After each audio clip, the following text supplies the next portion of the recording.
Ok, muito bem, boa noite.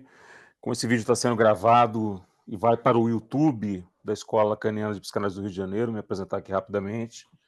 Meu nome é João Paulo Severo da Costa, sou psicanalista, membro associado da Escola Lacaniana de Psicanálise do Rio de Janeiro, e eu coordeno esse espaço chamado Canção Literária, né, onde nós recebemos aí mensalmente autores, autoras, pessoas com as quais eu tenho uma, uma afinidade, né, mas também o propósito nosso é trazer o corte, né? Por isso o nome de Canção Literária, é trazer a decomposição, é trazer o corte, né? É trazer uma espécie de sobre-olhar, inclusive, do próprio autor, da autora, acerca da sua obra.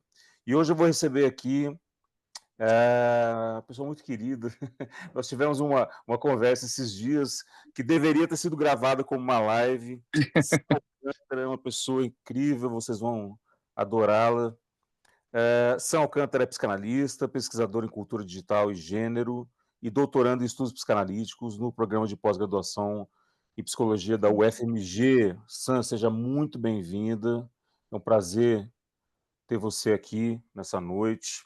Eu já comentei com você a respeito da sua obra, né, de como a leitura dessa obra foi fundamental, inclusive, para mim, porque ela casa com um projeto pessoal meu também, o qual eu comentei com você, e a gente vai explorar um pouquinho disso hoje, tá? Falando um pouquinho da sua trajetória também. Seja muito bem-vinda e... João Paulo, primeiro te agradecer pelo convite, agradecer também a Patrícia que nos apresentou. A Patrícia é Com uma certeza. querida, um ser humano iluminado, como a gente tinha conversado naquele dia. Exato, exato. E agradecer a todas as pessoas que estão aqui nesta terça-feira à noite, para discutir questões pertinentes à psicanálise e também para além da psicanálise. Então, muito obrigada pelo convite. Para mim é uma gratidão e uma honra muito grande estar aqui.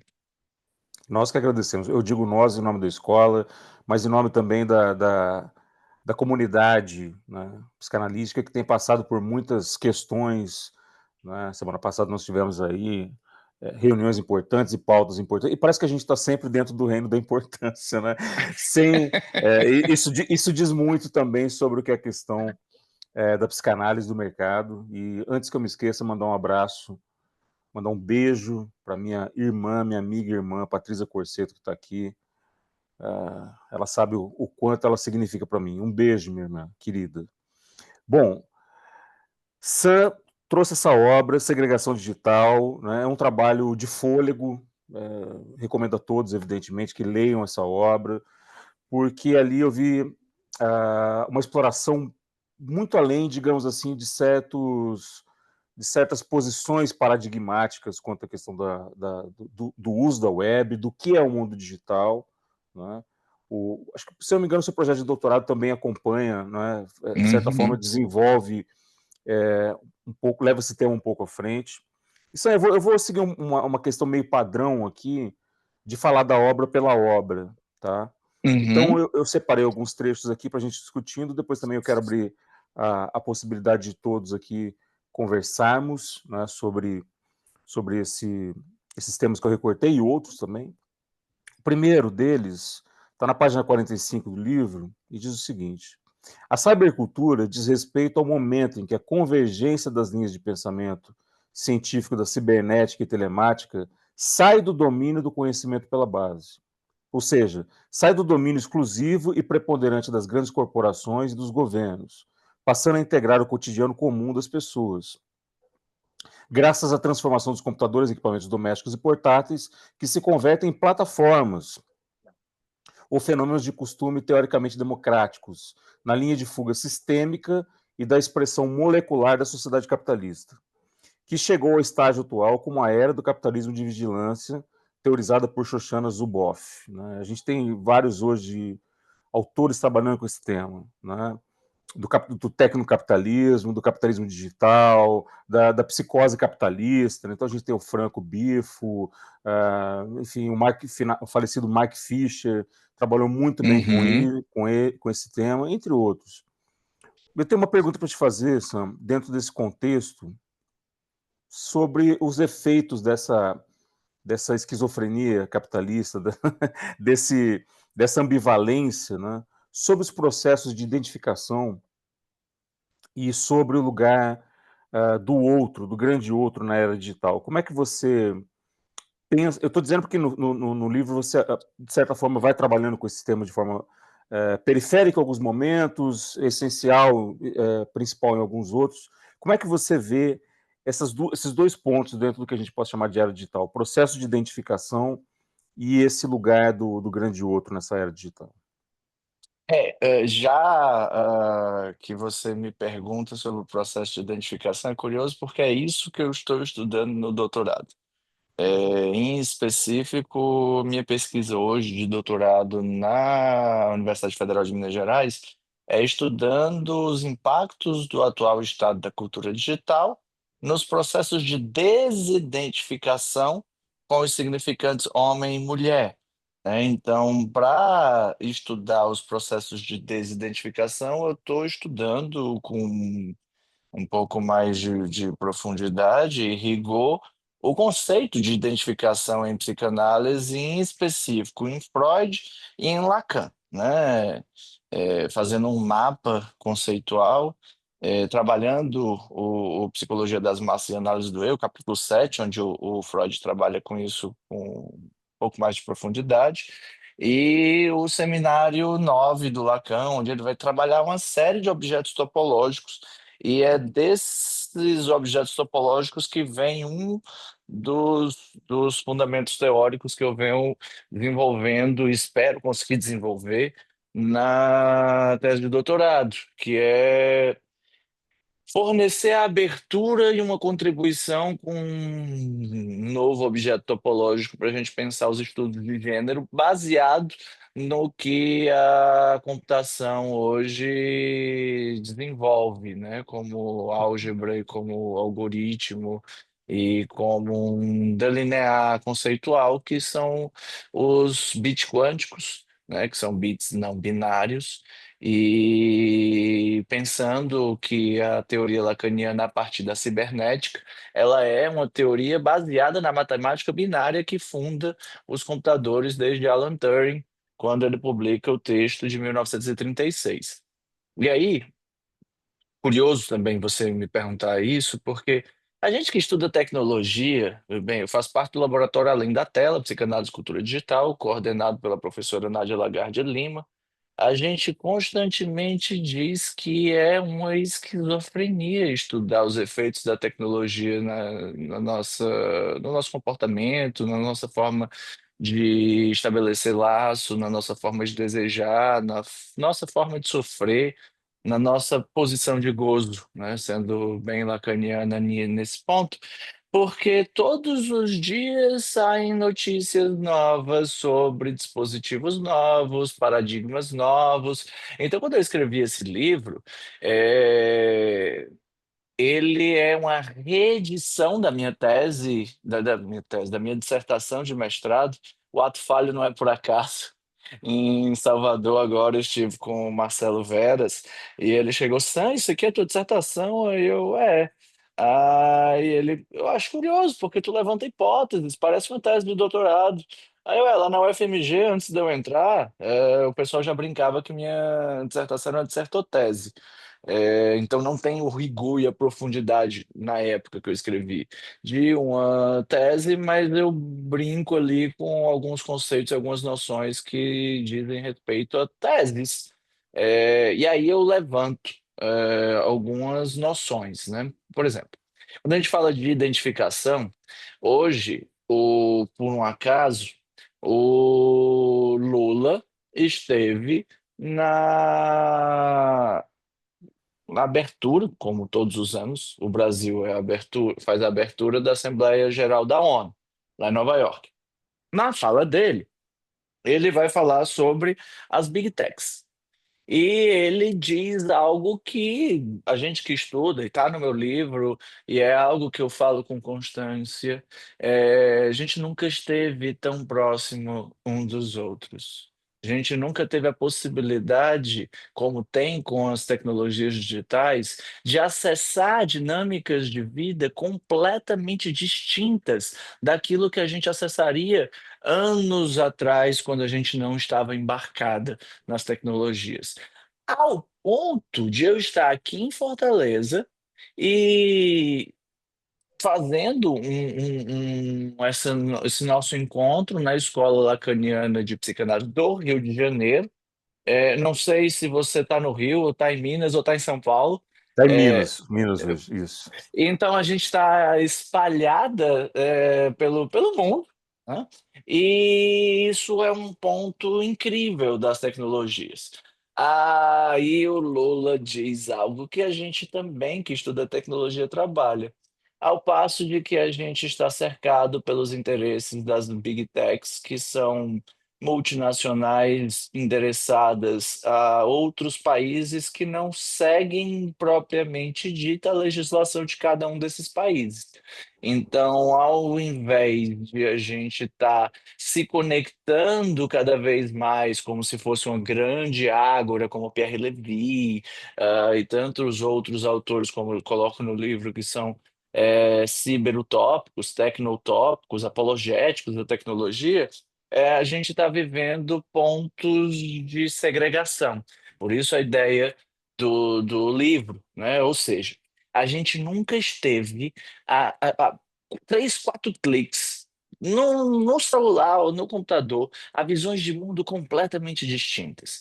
Na minha tese de doutorado, eu venho falar sobre a possibilidade de se pensar, de pensar a sua experiência corporal, subjetiva, imagética, para fora da binariedade sexo-gênero, que é um padrão hegemônico colonial, ancorando pontos de identificação para longe de onde a experiência material oferece.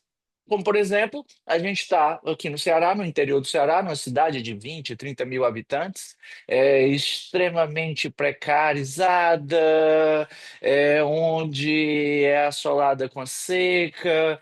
O Nordeste, Eduardo Galeno, no livro As Veias Abertas da América Latina, já dizia que a região Nordeste era a região mais pobre, quando ele escreveu o livro na década de 60, 70, da América Latina, né? Mudou isso depois dos anos 2000, com os dois primeiros governos do Lula, mas que ainda é uma região muito escassa. Seja de cultura, de educação, de financiamento, de saúde, de acesso a uma série de conjuntos que a democracia deveria trazer, certo? E aí faz com que é, a figura da masculinidade hegemônica, colonizada, que aqui no Nordeste chamada de cabra macho, seja a única saída possível para uma pessoa que nasceu com cromossomo XY, com piroca, e que vai agora ter que performar, fazer semblante dessa figura de cabra macho. E essa pessoa começa a sofrer porque não se conforma com esse ideal de masculinidade. E na internet começa a encontrar pontos de identificação, sejam pessoas não binárias, sejam pessoas trans, sejam outros tipos de ser e estar no mundo, que lá naquela cidadezinha do interior ele não iria encontrar. Então, maravilhoso, ele começa a encontrar formas de ancorar sua subjetividade, os signos que tocam o seu corpo, para longe dos significantes que violentam esse corpo naquela localidade espacial, física, geográfica, que a realidade virtual não consegue compreender como um todo, não consegue abarcar como um todo. Então, a gente tem aí uma possibilidade de fazer deslocamentos identificatórios. Só que, como esses algoritmos são organizados? A partir da lógica da Web 3.0, que eu venho trabalhando no livro, a internet ela é fundada em 1969, onde um computador do MIT manda a primeira mensagem para um computador no Caltech, num período específico da história da humanidade, né? Ali, Guerra Fria, um impulso tecnológico gigantesco para conquistar o espaço, uma disputa bélica e tecnológica entre a União Soviética e os Estados Unidos. Ao passo que está tendo uma série de revoluções no mundo, de comportamentos, né? Maio de 68 na França, o movimento hippie nos Estados Unidos, as ditaduras na América Latina começam a se instalar, do Brasil em 64. Então, a gente tem ali a invenção da internet nesse período histórico, que para os Estados Unidos é um movimento militar, então tem uma certa vantagem de comunicação, em relação à União Soviética. E aí, por isso que o conceito de cultura digital, de cibercultura, que você leu no livro, Uhum. ele é descrito por Francisco Rudinger como esse mecanismo que sai das bases. Ou seja, a partir dos anos 80, começa a ser comercializado os primeiros microcomputadores, com Macintosh, os primeiros softwares de sistemas operacionais do MS-DOS, os sistemas de programação, COBOL, começam a percorrer ali o espaço. O conceito de ciberespaço é fundado pela ficção científica em 1983 pelo William Gibson, 82, 83, num livro chamado Neuromancer, que foi originar Matrix. E aí, em 89, o Tim Berners-Lee funda cria a WWW, que é o World Wide Web, que a gente considera o campo de concentração algoritmo da Surface Web, dessa internet navegável, essa que a gente consegue acessar. A internet é dividida em várias camadas. As principais é a Deep Web, que é onde a gente não anda com o IP rastreado, e a Surface Web, que é essa que a gente conecta em todo lugar, tem o númerozinho de IP, que é o nosso CPF digital, dependendo do dispositivo, da localização que a gente está, e aí a gente consegue transitar pelo digital sem perceber que está sendo rastreado, porque todos os nossos mecanismos na internet, eles deixam rastros. E com o avanço das tecnologias, nos anos 2000, a invenção da Google, a gente entra na Web 2.0, que aí a gente começa a pesquisar as coisas e receber informações de resposta. E a partir dos anos 2010, a gente entra na Web 3.0, que é quando os algoritmos começam não só a nos entregar aquilo que a gente busca, mas nos oferecer aquilo que eles acham que a gente quer.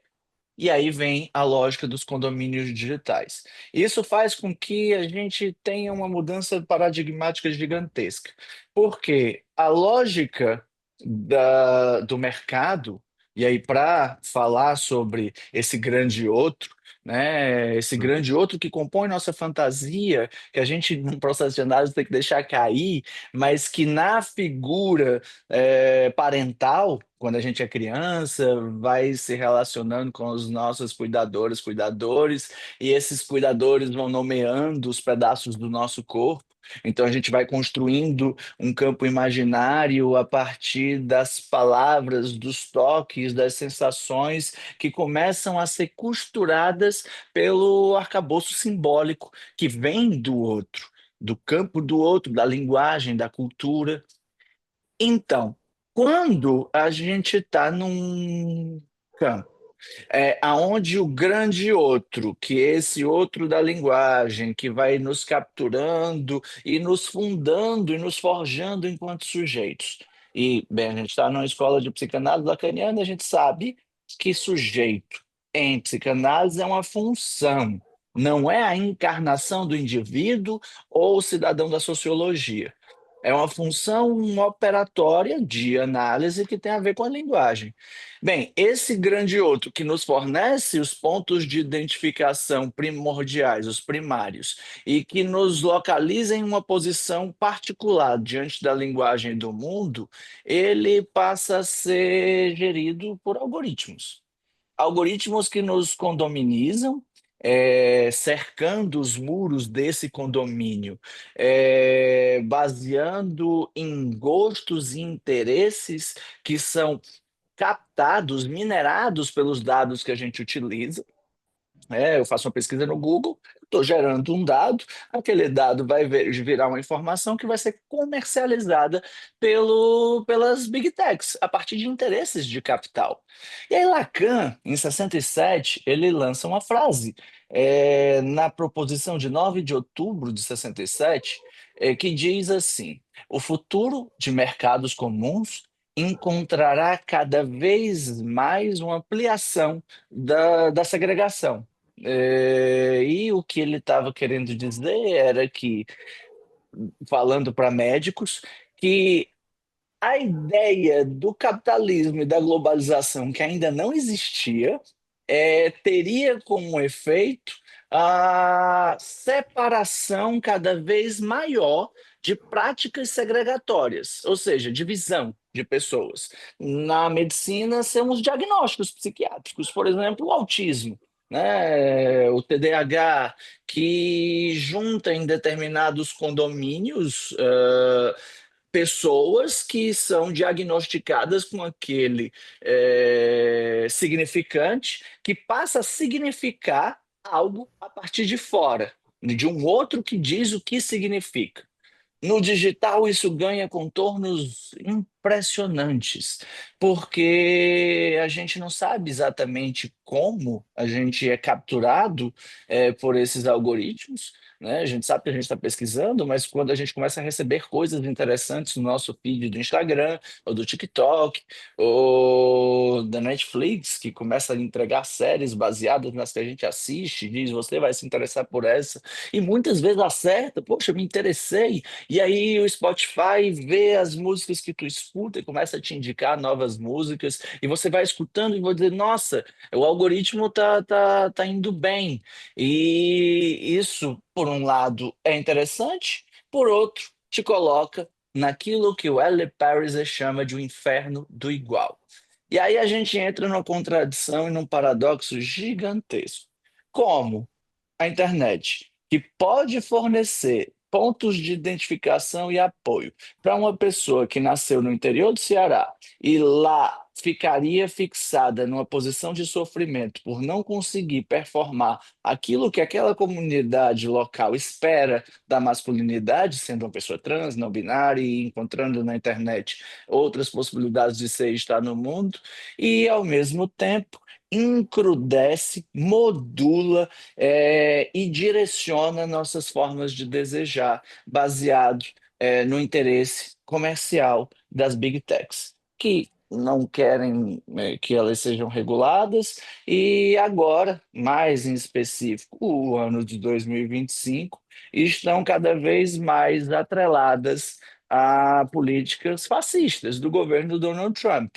Então, a gente tem esses paradoxos e a nossa relação com as tecnologias é atravessada diretamente pela forma como a gente se relaciona com a técnica, né? Então a gente busca facilidade, a tecnologia promete que vai te entregar essa facilidade e você vai deixando cada vez mais os algoritmos levando e conduzindo tua vida. E isso, bem, todas nós que estudamos ou não estudamos, estamos sofrendo essas consequências desses efeitos. A gente vê nas ruas, a gente vê os mecanismos de extrema-direita que acontecem, a gente vê como as políticas de direita e fascistoides e violentos, e o discurso de ódio, esses movimentos de internet acabam impactando nossas vidas, né? Inclusive quando a gente, teoricamente, não está conectado à internet. Perfeito. Eu já conversei isso com você, mas já conversei com alguns outros colegas do que é pensar uma psicanálise brasileira. Não é a brasileira, não é a moda brasileira, né? Eu já falei para você desse projeto meu,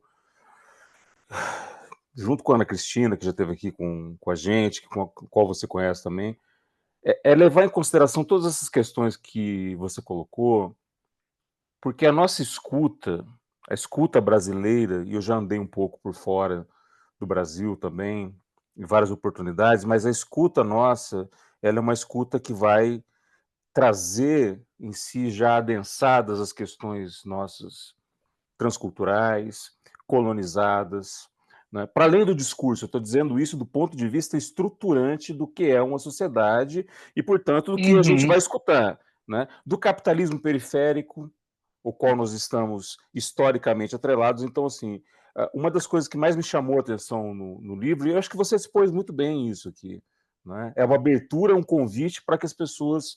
Porque você conseguiu, de certa forma, dar um panorama geral, mas é de pensar essa psicanálise brasileira, por exemplo, a partir de um mecanismo que artificiosamente se apresenta como algo plural e democrático. Né? Quer dizer, não tem nada plural e democrático se eu pensar no que vem a ser, por exemplo, num ponto de torção ideológica que persiste. Né? Então, assim, eu achei que você reduziu a termo, no direito a gente usa muito essa expressão, você reduziu a termo muito bem a ideia do livro na sua exposição, porque você conseguiu, de certa forma, colocar aí um ponto de síntese, né, da sua construção teórica dentro desse trabalho, que realmente, para quem lê o livro, a exegese a qual você depositou no seu texto é uma exegese de tese. Eu não estou dizendo que uma tese seja melhor ou superior a um texto, de forma alguma, não é isso. É a forma como a qual você se postou, né? A forma que você se deixou, se permitiu aprofundar no texto. Né? É uma forma realmente que passeia, digamos assim, por uma epistemologia, por uma forma teorética, né? Que traz todo esse conteúdo adensado. Né? Quer dizer, ali tem um pouco de uma experiência sociológica, de uma experiência antropológica, tem muito da psicanálise, evidentemente, né? Então, achei muito interessante essa trans. O Lacan usa esse termo em algum momento, essa transverberação. Né? É aquilo que atravessa tudo, ecoa, mas não é apreensível aos sentidos, né? Se configura então como uma intrusão do real. Eu vou pedir para quem quiser colocar alguma questão, fica à vontade, levanta a mão aí. Eu vou fazer mais uma pergunta, Sam, e a gente vai debatendo para a gente poder encerrar até o horário combinado aqui. Se eu vou pegar um outro trecho aqui, que eu gostei bastante. Esse trecho está na página 208, já no final do livro. Ora, mais uma vez nesse texto, evocamos o Deus profético freudiano. E para Donna Haraway, a vida, o corpo, não pode ser entendido como dado biológico, já que não existiria sem as redes de produção e cultura que pertencem à tecnociência. De certa forma, você já colocou isso.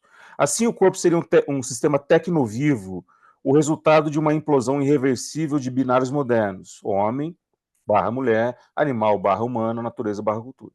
Afinal, incorporação é uma prótese de significante. Então, eu queria te perguntar o seguinte, a partir desse termo que você colocou, né? A ideia de que toda incorporação é uma prótese de significante, isto é, que o corpo simbólico se constitui sempre como. O que você quer colocar é que o corpo simbólico se constitui sempre como uma montagem e nunca como um dado, abre aspas, natural. Eu queria só que você Uhum. desenvolvesse um pouquinho dessa ideia para a gente, que eu achei uma ideia fundamental aqui, que já está lá em sede de conclusão no seu texto.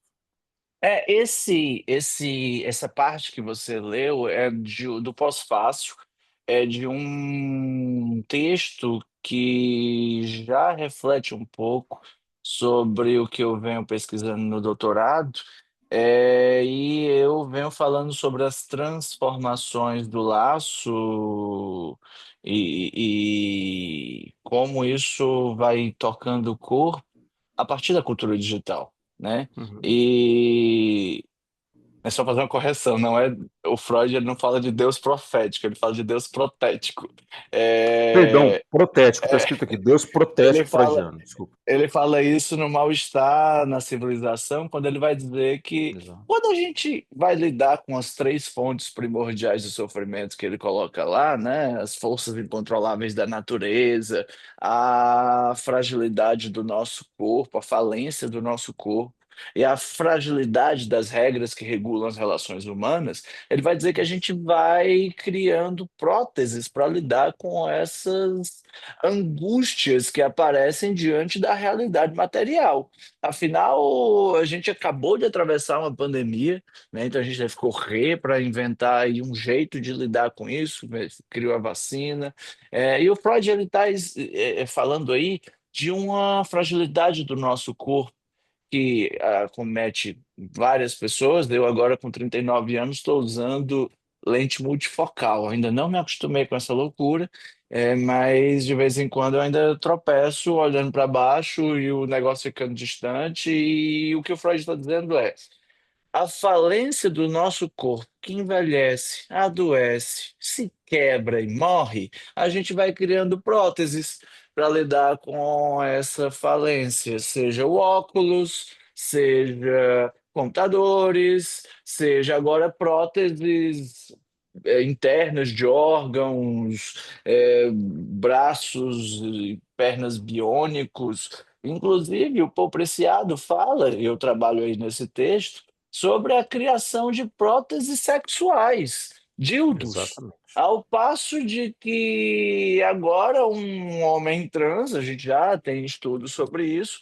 pode manipular um dildo, um pênis protético, com muito mais destreza do que antes.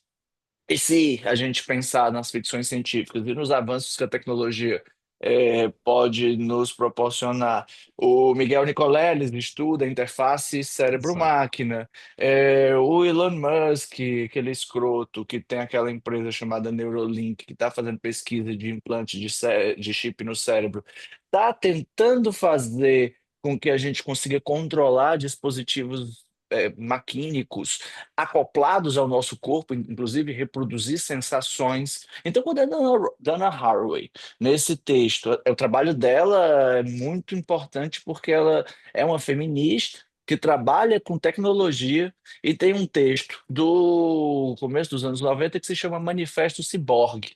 E ela vai dizer Exato. que todas nós já somos ciborgues, porque já estamos implicadas a partir da técnica. E a linguagem é uma técnica. Foi a primeira técnica que a gente desenvolveu. É uma forma de intervenção do mundo natural. E o mundo natural, ele deixa de ser natural a partir do momento que os seres humanos manipulam aquilo que seria da ordem da natureza, né? E aí a gente pode pensar em questões contingenciais, que tem uma galera legal que estuda isso no campo da filosofia.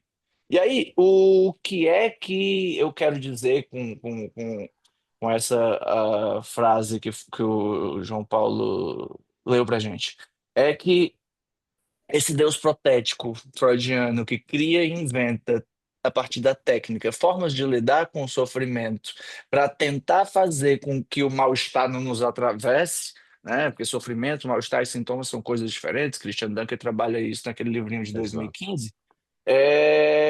A Dana Haraway vai dizer que a técnica, o significante, ele é uma incorporação, naquele sentido lacaniano de identificação, né, o primeiro movimento de incorporação do traço unário, da realidade. Então, a fantasia já é uma forma de virtualizar o mundo.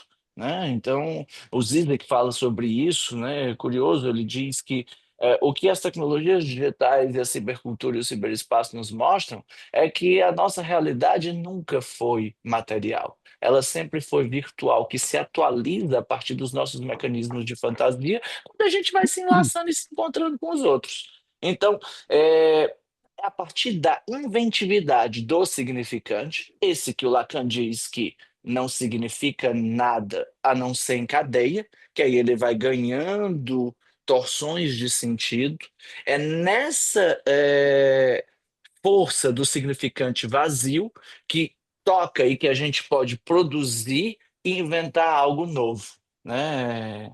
Essa é a ideia que eu trabalho nesse texto, justamente para a gente pensar de alguma forma como escapar dos maniqueísmos e da forma colonial de pensar o universal como estrutural. A gente confunde muito do que é estrutural e do que é universal, como se aquilo não tivesse ancorado em um determinado tempo histórico, em uma determinada geografia territorial, e as implicações dessa geografia, desse tempo histórico na nossa produção de sujeito, nessa produção de significantes, nessa produção que a Andrea Guerra trabalha, que produz um movimento elíptico, né, que é kepleriano. E aí o que ela propõe é que a gente, em psicanálise, faça um movimento elíptico decolonial para tentar captar os efeitos dos conceitos que Freud, que Lacan, Winnicott, Ferenczi, Bion,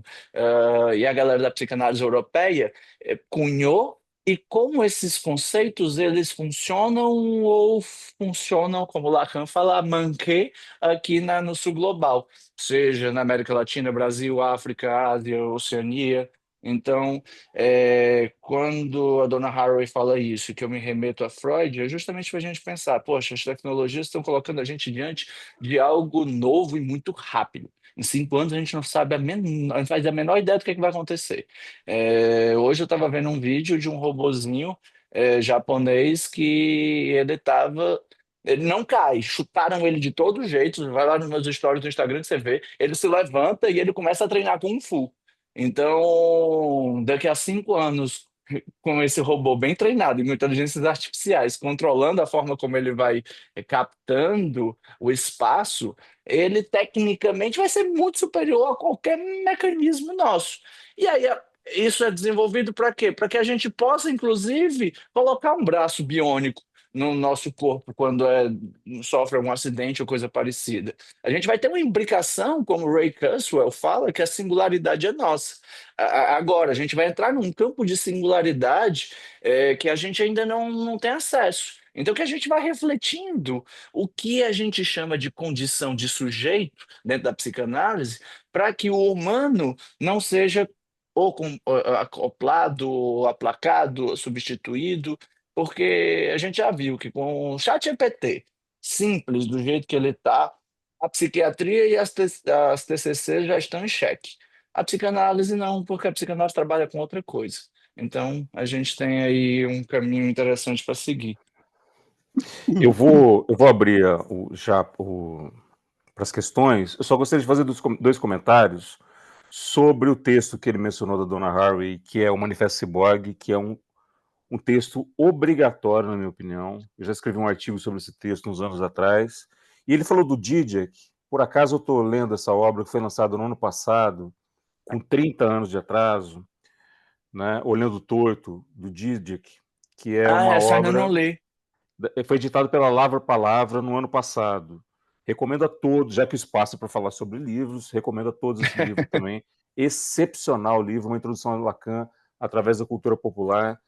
Vocês vão ver que Didier falava Ah, legal. em 94. Nós estamos falando de uma época aí praticamente pré-web, né? Então, pelo menos para o grande público em termos de difusão, né? Em termos de acesso. Eu vou só pedir para o Zé, Marcos e para a Simone, para serem breves nas colocações, para a gente poder encerrar às 8 horas. Tá bom, Zé? Fica à vontade, querido. Olá, olá Sam, olá João Paulo, tudo bem?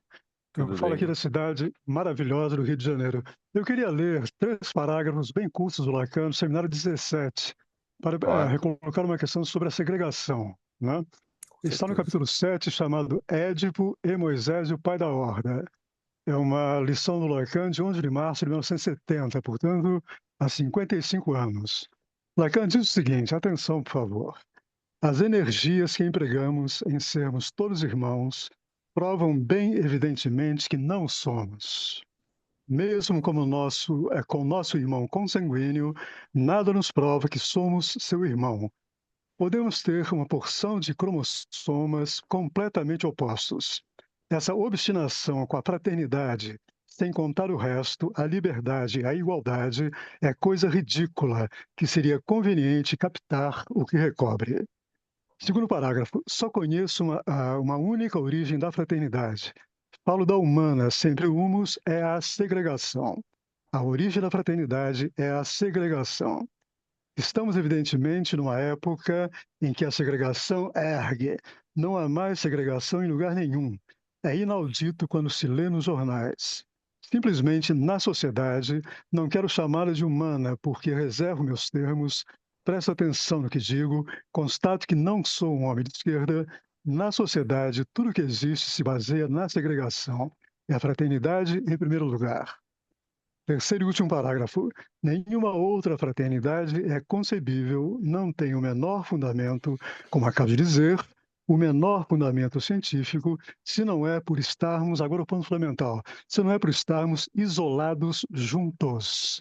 Isolados juntos, isolados do resto. Trata-se de captar sua função e de saber que é assim. Mas, enfim, salta aos olhos que é assim, que estamos isolados juntos. E fingir que isso não é verdade deve ocasionar forçosamente alguns inconvenientes. A minha questão é a seguinte: será que a política da psicanálise, não, do ponto de vista estrutural, não é isso? Quer dizer, o fato de estarmos estruturalmente isolados juntos e que qualquer tentativa de, enfim, evitar esse isolamento, não restaria como uma tentativa frustrada, imaginária, inoperante, etc. A minha questão é a seguinte: quer dizer, quando é que nós, analistas, prestaremos atenção nesse fato estrutural, que Zé, vou pedir para estamos você concluir, isolados porque... juntos? A Tá, minha questão é obrigado, essa, querido. então. Obrigado, Mas, Zé querido. Marcos, eu te agradeço por trazer essa fala do Lacan, porque ela é um dos argumentos que eu trabalho e articulo no primeiro capítulo da terceira fase do meu livro. Porque Uhum, lá eu vou situar onde é que a noção de segregação surgiu. Que o Lacan ele fala 5 vezes só durante a obra, ali de 67 a 71. E é na aula 7 do capítulo do seminário 17 que ele vai nos dar a dica de que a segregação é um efeito de linguagem, que ao entrarmos na referência da fraternidade, o que acontece é o fratricídio, aquele que o Freud trabalha em Totem Tabu e funda o discurso do mestre, e que possibilita que ele possa criar os operadores dos 4 discursos. Inclusive para dizer que o uhum, discurso do analista ele não responde do discurso do agente enquanto um significante primário, é um lugar de vazio, de objeto A. Aquele que no mestre produz o mais de gozar, no do analista ocupa essa posição de operador, que é o que o objeto A faz. Então, eu penso que três seminários antes do 17, lá no finalzinho, no seminário 14, quando ele está falando sobre o objeto da psicanálise, acho que é o objeto.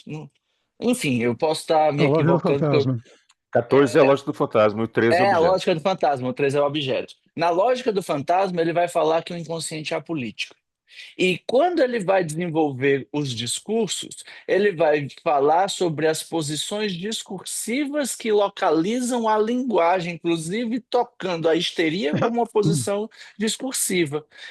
O que eu começo a pensar hoje em relação a isso é uma posição minha, é que a psicanálise nos ajuda a pensar na radicalidade da diferença, na possibilidade de estarmos num campo comum, promovendo a diferença particular de cada um em laço que promoveria a nossa singularidade, que não é um universal que colocaria todos diante do um.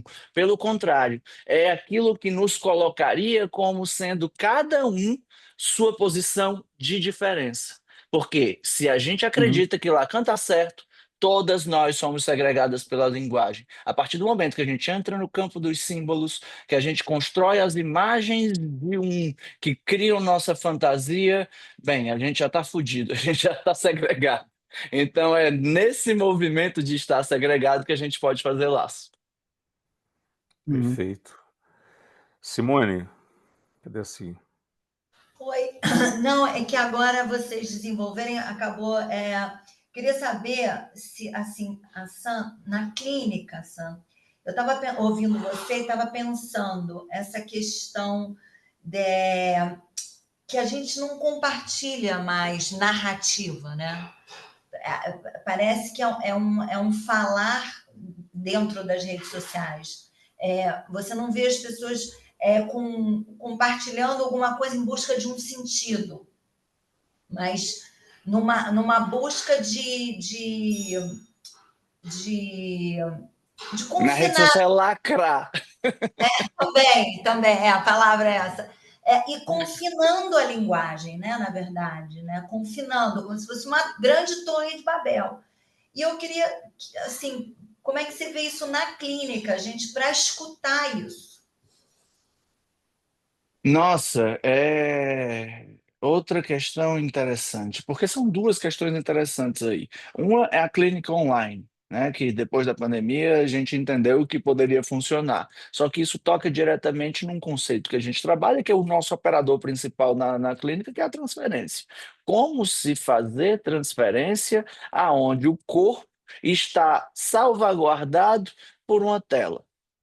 E o segundo ponto, que é esse que funda a forma de se construir uma gramática própria do digital, também passa por um corpo confinado por uma tela, aonde o outro eu posso dispor dele a hora que eu quiser. Eu, inclusive, falo no livro sobre uma posição, uma figura de segregação digital, que é o deletável. É aquele que entra no muro do nosso condomínio e que traz ali alguma coisa que nos desagrada, que a gente vem modulando e reforçando, quase com esse mecanismo skinneriano de comportamento de resposta e estímulo que vai fazendo com que a gente fixe nossas crenças em determinado lugar, e aí alguém vem e diz: não, não é assim, o que que eu vou fazer com essa pessoa? Eu vou sentar para discutir, dialogar, conversar. Eu vou mandar mensagens rápidas que vão tentar lacrar, e se eu não conseguir lacrar, eu vou tentar engajar o meu condomínio para atacar aquela pessoa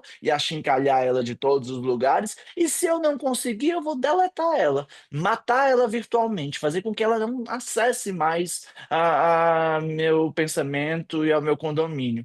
E isso tem consequências no mundo material, porque a gente está vendo agora grupos de meninos, aquela série da Netflix, Adolescência, que falam sobre esses grupos de masculinismo tóxico, né, que ficou conhecido como os incels, os celibatários involuntários, a machosfera, os red pills, que acabam criando comunidades de afetação a partir do ódio, de uma posição que os coloca e joga esse ódio contra um outro, um inimigo comum, né, que deve ser exterminado.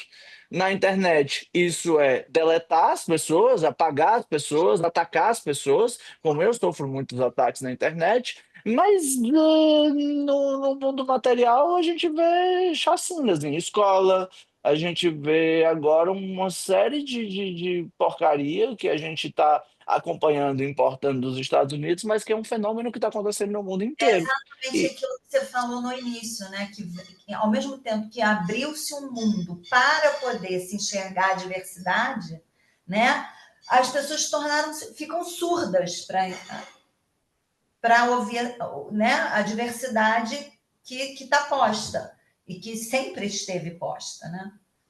e aí, aqui, eu estou no meu consultório, né? Então, ali, quando eu estou sentado trabalhando, escutando meus mamíferos que vêm para cá presencialmente, alguns trazem o celular e começam a ler mensagens no WhatsApp que tiveram com a namorada, com o namorado, começam a querer me usar como chat GPT para tentar analisar o que é. E aí sabem que não vão funcionar e às vezes já chega o chat GPT, eu copiei as conversas do meu namorado, joguei tudo no chat GPT, chat GPT diz que ele é um narcisista. Aí você começa a ver aquele negócio acontecendo, né? Então, poxa, eu entro no WhatsApp e ninguém fala comigo. Mas como assim ninguém fala com você? Quem é ninguém? E aí você começa a ver uma super oferta de demanda, uma inflação narcísica a partir de uma borragem entre o que é público e o que é privado. São mecanismos que a gente vai vendo aí em relação à forma como a gramática do digital vai se dispondo. Tem um livrinho que eu acho muito legal, que é organizado pela Julieta Jerusalinski, e foi editado em 2018, eu acho, que é Intoxicações Eletrônicas, né? Então, lá tem uma série de psicanalistas que vão discutindo as questões do digital e da clínica. Porque esse meu livro, eu toco em coisas da clínica, toco em coisas da política, mas eu não vou de cabeça nem para a política, nem para a clínica. Eu faço um apanhado, eu sobrevoo esses dois campos. Muito obrigada, foi muito bom mesmo. Obrigada, Severo, foi muito bom, hein? De nada, Simone. Aqui eu sou severo, viu, Sam? Se você. Aqui Aqui a gente tem a mania de chamar ele de Severo e ele reclama, entendeu? eu não Olha, reclamo, não. maravilhoso, prazer em conhecer você, tá? Amei tudo que você disse, assim, fiquei aqui com a minha cabeça dando vários triplos carpados, quero ler seu livro. E essa questão, né? Eu sou uma assassina digital, mas eu só mato bolsonarista, então acho que estou bem na fita, né? Não vou pro inferno. Não vou pro inferno, mas eu mato eles. Todinhos eu bloqueio, não quero saber. Não chega perto de Eu mim. tento conversar.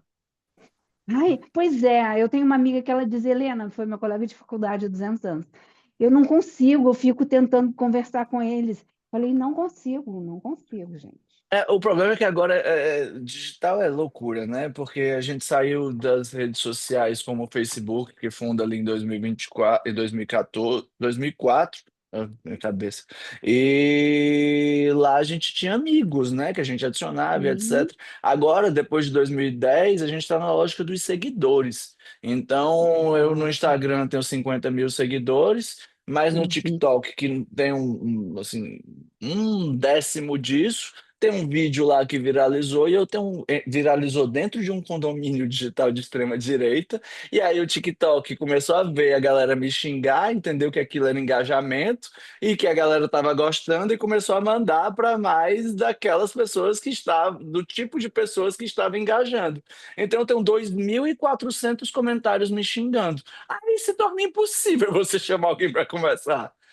Pois e na verdade a gente está sem escolhas, né? Estão escolhendo o tempo todo para a gente, quer dizer, há uma inteligência artificial escolhendo pela gente. Às vezes eu fico assim, nossa, meu Instagram é tão maravilhoso, porque eu faço amizades, faço laço. Só E o de vez meu em quando eu vejo assim, algoritmo me entende. gente, é um amor, afeto, eu e o meu algoritmo, porque ele manda só o que eu gosto. Mas é um O problema horror. disso, semana passada a gente teve a PEC da bandidagem passando lá no Congresso. O pessoal de extrema-direita, que faz esse estudo de algoritmo e de engajamento, pegando algumas hashtags e alguns significantes que vão encadeando, e eles mapearam que a maioria da sociedade brasileira iria estar a favor desse projeto. E aí eles viram que, na verdade, o que eles estavam captando era a bolha deles, era o condomínio deles. E Toma essa, quando seu passou o safado. projeto, ficou todo mundo, ai, desculpa, eu votei sem querer. O irmão do governador do Pernambuco, que é até um cara que eu acho legal, do PSB, votou a favor desse negócio, 2 dias depois estava pedindo desculpa. Teve os caras do PT que também votaram nesse negócio, estão tudo agora com a cara de pau pedindo desculpa. Desculpa, não. Não dá para desculpar, não dá não. São Alcântara, muito obrigado por você ter Gente, trazido a maravilhoso. peste. Obrigada a você, Severo. Muito obrigada mesmo. Muito bom. Né? Agradeço a Patrícia Corseto, que Então, me apresentou a Patrícia, Sam, querida, bom te ver aqui. que agora já é de casa, já é do meu coração. Sam, muito obrigado. Como eu falei agora há pouco, por você ter trazido a peste aqui. É isso. E E sempre que quiserem que eu venha falar as doidices que passam aqui pela minha cabeça com algumas referências, podem me chamar. obrigado, muito obrigado. No mês que vem a gente terá aqui a Natânia Lopes, que é nossa colega de escola, deve estar aqui, inclusive, falando sobre o livro Cabaré. Em novembro, a gente vai trazer aqui a Ingrid Gerolimichi para falar sobre a obra Para Revolucionar o Amor.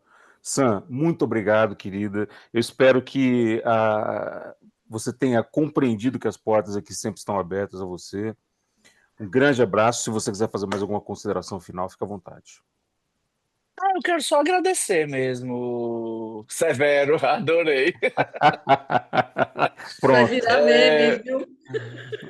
Muito obrigada pelo convite, obrigada pela Patrícia. Espero que a gente possa se Vamos ver encontrar vocês. presencialmente, seja no Rio de Janeiro, seja em São Paulo, que é a Escola Lacaniana de Psicanálise do Rio de Janeiro. Então faz sentido que quando eu estiver no Rio de Janeiro, a gente possa se encontrar presencialmente, mas como já vi que João Paulo peregrina, Patrícia fica circulando, mora em São Paulo, mas de vez em quando posta umas fotos no Rio de Janeiro, em Curitiba, que a gente possa, todo mundo aqui, se encontrar para a gente fazer coisas presenciais.